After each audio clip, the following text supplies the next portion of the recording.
Breaking news చూస్తున్నాం. ఆంధ్రప్రదేశ్లో కేంద్ర ఎన్నికల సంఘం చేపడుతున్న ఎస్ఐఆర్ ప్రక్రియ పూర్తయినట్లు తెలుస్తోంది. ఈ నేపథ్యంలో మొత్తం 45 లక్షల ఓట్లను తొలగించినట్లు తెలుస్తోంది. జూలై 30న విడుదలయ్యే ప్రాథమిక నివేదికలో ఈ 45 లక్షల ఓట్లు అయితే ఉండే అవకాశం లేదు.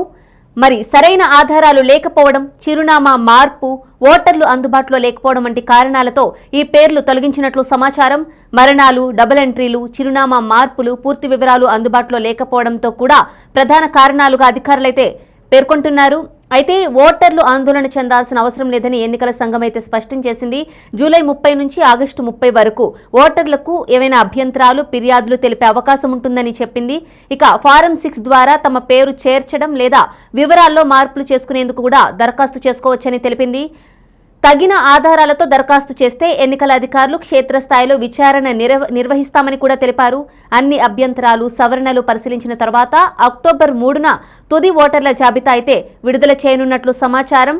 డ్రాఫ్ట్ జాబితాలో పేరు లేకపోయినా నిర్దేశిత గడువులో దరఖాస్తు చేసుకుంటే ఓటు పునరుద్ధరణకు అవకాశం ఉంది.